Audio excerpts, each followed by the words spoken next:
اس سلسلہ مجددین کی پہلی کڑی ہے حضرت عمر بن عبدالعزیز رحمت اللہ علیہ، جنہیں ہمارے ہاں 5واں خلیفہ راشد بھی کہا جاتا ہے۔ ولادت سن 61 ہجری کی ہے، انتقال ٹھیک 40 برس کی عمر میں 101 ہجری میں ہو گیا۔ خلافت صرف 2 سال حضرت ابوبکر کی طرح، سن 99 ہجری سے 101 ہجری۔ خود یہ مروان بن حکم کے پوتے تھے۔ بنو امیہ کے جو خلفاء ہیں ان کی 2 شاخیں ہیں، امیہ کے 2 بیٹوں سے جو شاخیں چلی ہیں، ایک حرب سے چلی ہے، اس میں ابو سفیان تھے لیکن وہ خلیفہ نہیں تھے، لیکن امیر معاویہ، پھر یزید کا بیٹا تھا معاویہ ثانی۔ دوسری شاخ جو تھی وہ مروان ابن حکم سے چلی ہے، اور اس میں ہے اصل میں جو 10 خلفاء آئے ہیں بنو امیہ کے۔ یہ مروان بن حکم کے پوتے تھے، لیکن ان کی والدہ حضرت عمر کی پوتی تھی۔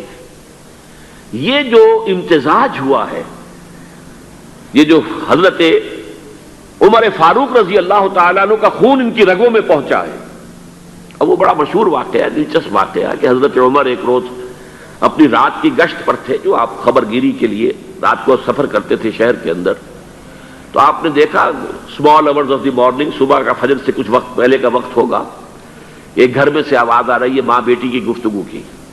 ماں نے کہا بیٹی بکریوں کا دودھ نکال لیا، دہو لیا؟ کہ ہاں امی۔ اچھا اس میں کچھ پانی ملا دو۔ انہوں نے کہا امی آپ نے سنا نہیں، خلیفہ نے منادی کرائی تھی کہ دودھ میں پانی ملانا غلط ہے، ہرگز کوئی پانی نہ ملایا جائے۔ ماں نے کہا تو بیٹی خلیفہ یہاں کوئی موجود ہے، کوئی دیکھ رہا ہے، پانی ملا دو۔ بیٹے نے کہا کہ امی خلیفہ نہیں ہے، اللہ تو موجود ہے، اللہ تو دیکھ رہا ہے۔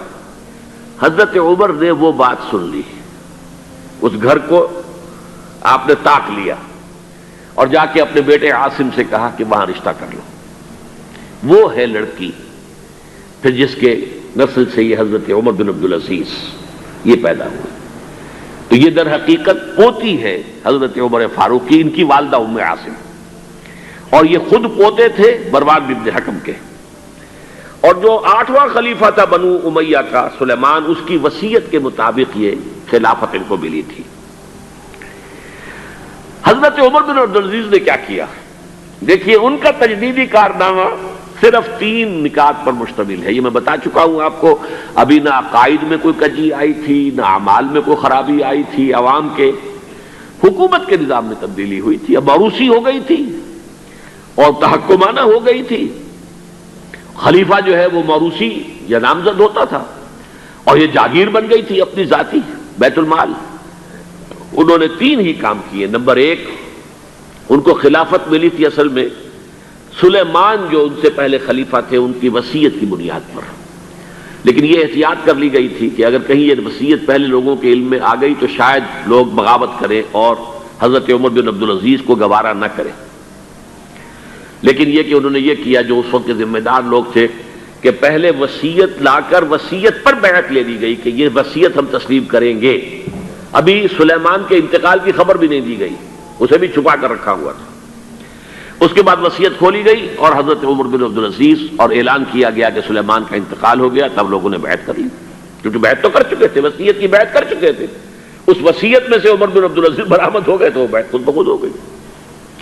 لیکن انہوں نے جا کے اعلان کیا مجمع عام میں، لوگوں مجھ پر یہ خلافت کی ذمہ داری ڈال دی گئی ہے، بغیر مجھ سے پوچھے، بغیر میرے مشورے کے، بغیر میری خواہش کے، لیکن میں آپ کی گردنوں میں سے اپنی خلافت کے اس قلادے کو اتار کر پھینک دیتا ہوں۔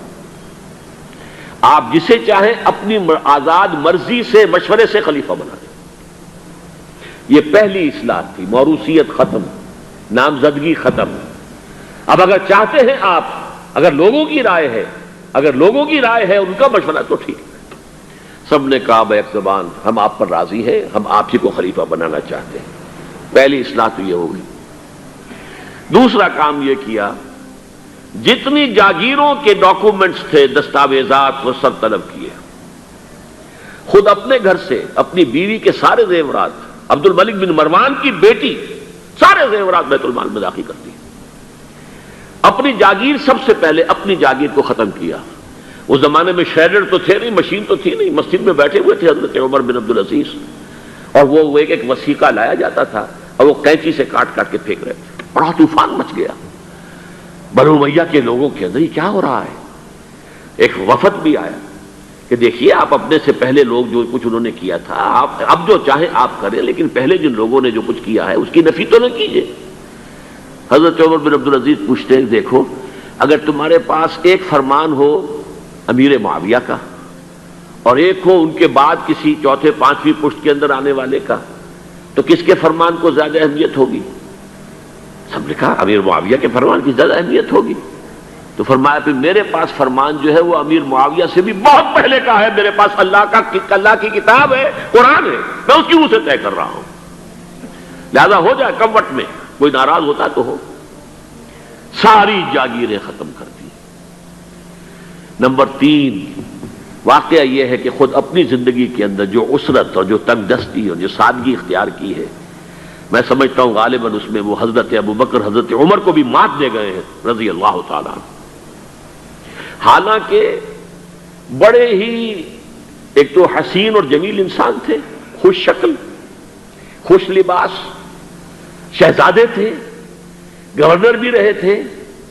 پھر ان کے والد جو ہے طویل عرصے تک مصر کے گورنر تھے، وہاں ان کی پرورش ہوئی تھی گورنر کے بیٹے کی حیثیت سے. اعلیٰ لباس پہنتے تھے، خوشبو کے اندر اس طریقے سے بسا ہوا کہ جہاں سے گزر گئے ہیں پورا راستہ معطر ہو جاتا تھا. لیکن اب اچانک جو آیا ہے، جیسے ہی یہ بیعت ہوئی ہے خلافت کی، ان کی اہلیہ کہتی ہیں، حضرت فاطمہ ان کا نام تھا، کہ آ کر بیٹھ کر اور مسلح پر رونا شروع کر دیا. میں نے پوچھا کیوں، کیا ہوا؟ کہ یہ جو بوجھ مجھ پر آن پڑا ہے، یہ ذمہ داری ہے. رونا شروع کیا. اور اس کے بعد واقعہ یہ ہے کہ انہوں نے ذاتی زندگی میں کپڑا صرف ایک جوڑا، 2 بھی نہیں، جمعے کے لیے بھی اس کے دھو کر سوکھنے کے لیے انتظار کرنا پڑتا تھا، تب جا کر پہن کر اس کو جمعے میں جاتے تھے. ایک دفعہ آئے ہیں اپنی بچیوں سے گفتگو کر رہے تھے تو بچیوں کو دیکھا عجیب حال ہے کہ وہ جو بھی بات کرتی ہیں پھر اپنے منہ پر ہاتھ بھی رکھ لیتی. پوچھا کیا سبب ہے؟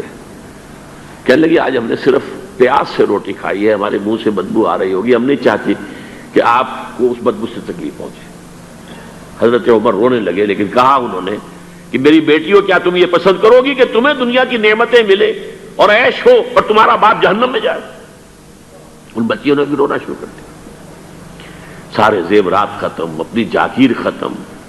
وہ آپ نے پڑھے ہوں گے واقعات کہ اگر چراغ بھی ہے رات کو سرکاری کام کر رہے ہیں تو وہ جو بیت المال کے تیل سے جو جلنے والا چراغ ہے وہ روشن ہے. خادم نے آ کر کوئی گھریلو بات کرنی چاہیے تو کہا پہلے چراغ گل کر دو پھر بات کرو. ذاتی بات ہو رہی ہو تو سرکاری جو تیل کا چراغ ہے وہ نہیں جلے گا، کہ اس سے پہلے ایک بہت خوش باش، خوش لباس، خوش شکل، بہت ہی ہر طرح کے ناز و نعم کے اندر پلا ہوا انسان، شہزادہ، اچانک بوجھ آیا ہے تو زندگی کے اندر انقلاب آ گیا. یہ ہے خلیفہ اول. خلیفہ خامس ان کو کہا جاتا ہے، خلافت راشدہ میں شامل کیا جاتا ہے. اور یہ ہے سلسلہ تجدید خلافت کی پہلی کڑی. اور اس کو ہم کہیں گے یہ تجدید کامل تھی، کیونکہ ابھی خرابی آئی ہی صرف نظام حکومت میں تھی، اسی کو آپ نے درست کر دیا. یہ دوسری بات ہے کہ یہ ایک بہت شارٹ لیوڈ رہی ہے، بات آگے نہیں چلی ہے، ان کو زہر دے دیا گیا، اس لیے کہ یہ بات زیادہ قابل برداشت نہیں تھی بنو امیہ کے پورے خاندان کے لیے، قبیلے کے لیے. انہیں گمان غالب یہی ہے کہ زہر دے کر جو ہے انہیں شہید کیا گیا ہے. لیکن بہرحال یہ پہلی کڑی ہے عمر بن عبد العزیز رحمۃ اللہ علیہ.